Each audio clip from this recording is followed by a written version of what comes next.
queen has died. A young boy has been orphaned and spirited away to a foreign land.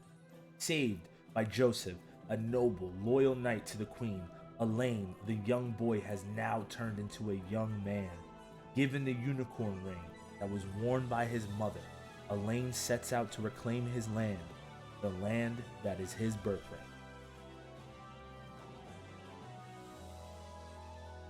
Hi guys, Bippyman here.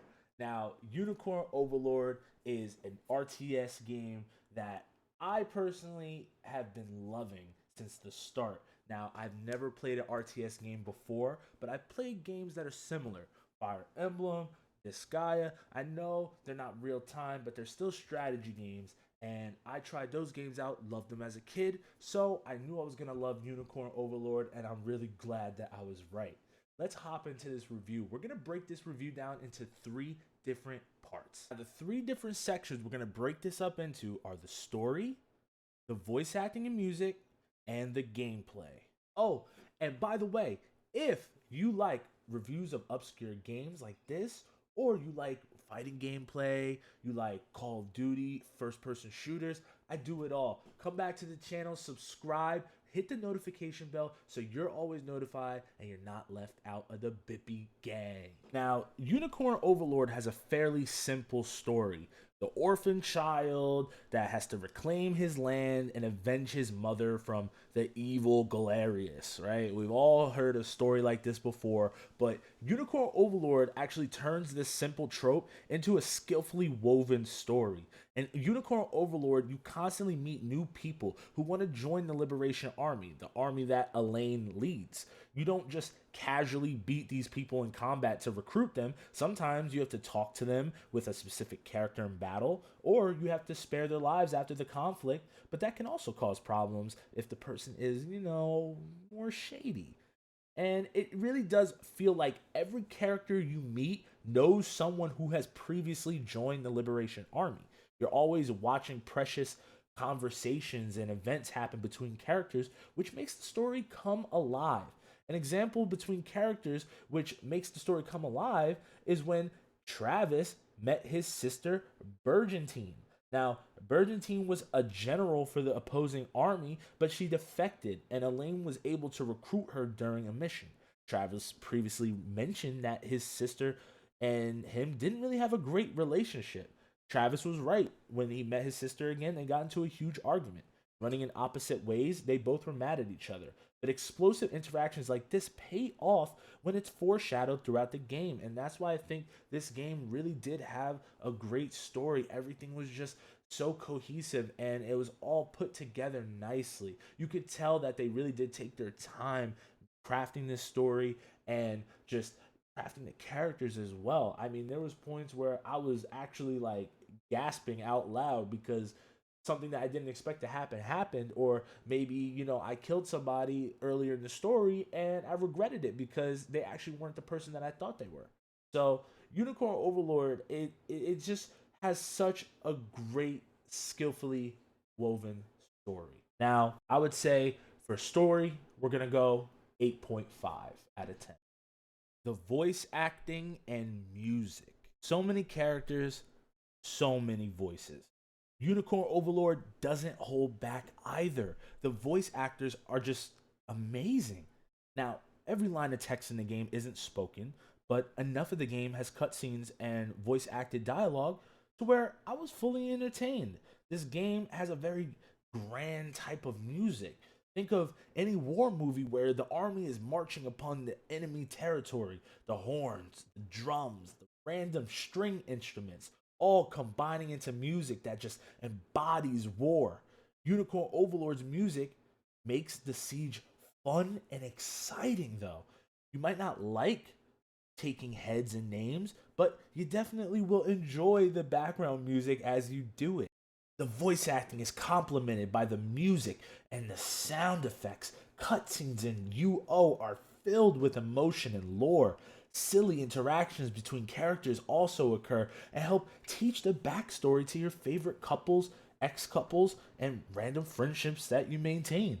Main quests, side quests, and liberation quests all have wonderful music and voice acting, which leads me to rate this category a 9 out of 10.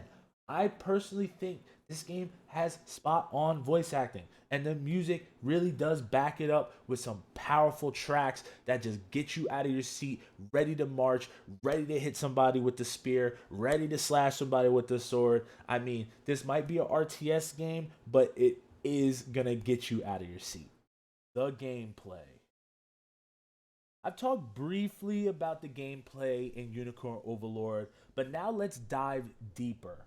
Now, imagine Fire Emblem, but each main unit has a squad that consists of up to 6 characters. Each siege starts at your Liberation Command Post, and most battles have you usurp the main enemy unit's command post. Depending on the mission, you start out with a different amount of Valor points to deploy units or use their skills. Valor points are gained when withdrawing a unit back to your command post or when you're defeating an enemy. You can store up to 10 Valor points. Those 10 will be used very quickly. Every unit has Valor skills that can be used during gameplay. These Valor skills use differing amounts of Valor points. These skills also can do a variety of things. Some skills hurt other units. For example, the Bow Valor skill, Arrow Rain, attacks any units on the overworld in range. The bonuses that apply between effective weapons and non-effective weapons still apply. Unicorn Overlord has so many different classes that you can use. These classes have different strengths and weaknesses, which make almost every class worth using. Unicorn Overlord also is a game of mixing and pairing the best units together to cover a variety of strengths. Before every battle, you are given an option to see a simple view of how the battle will play out.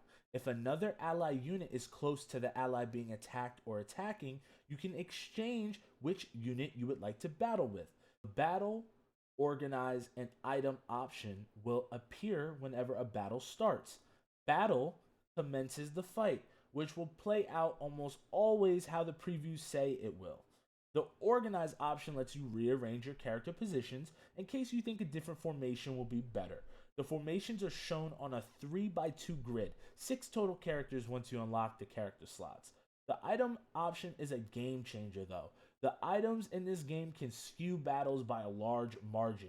Different items buff stats, give EXP, heal, and more. Having the option to use items even when snuck up on does make the game easier, but a game with true strategy like this isn't easy in general. Losing all characters in battle, letting time run out, or having the enemy capture your command post can end the game. I have to admit, I've had game overs before because I didn't protect my command post. Depending on mobility, certain classes can end your game within moments. Touched on this before, but this game does have very tightly knit relationships, and these relationships are a big part of the game as well. Characters' relationships will grow through battle and story, but also by giving the characters gifts and stationing them around the map. Overall, this game is rich in gameplay between the persona type relationships, the RTS beast that this game is, and just the aesthetic, the music, everything just comes together, which makes the gameplay just chef's kiss. It's beautiful, man. Unicorn Overlord really shocked me. I thought this was just gonna be a small indie game, and it turned out to be a 100+ hour monster. This game took over my life, and I love it for it.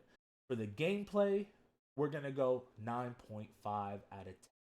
To wrap this up, Unicorn Overlord is a game that took multiple years to make, and the attention to detail is apparent. Every aspect of this game seems to be very polished and well thought out. Playing this game was too easy. I would look up and 3 to 4 hours would have passed like nothing. Unicorn Overlord was my first attempt at playing an RTS, and I can say I am very pleased with this game and genre. Now, personally, I will be picking up more RTS. I heard about Fiend Chronicle. I did just pick that up, But if there's any other good recommendations, please let me know. And also, guys, if you're still here, please like and subscribe to the channel, guys. Hit the notification bell. You don't want to miss out on these videos. I drop 2 videos every single day. So please keep coming back for all that different content. Unicorn Overlord, final verdict, 9 out of 10. Thank you so much, guys, for watching this video. And if you like Tekken, Call of Duty, anything else, please check out my channel. I have playlists for Tekken and Call of Duty right now. I love you guys, and I'll see you guys later. I'll bet your sweet Bippy I did.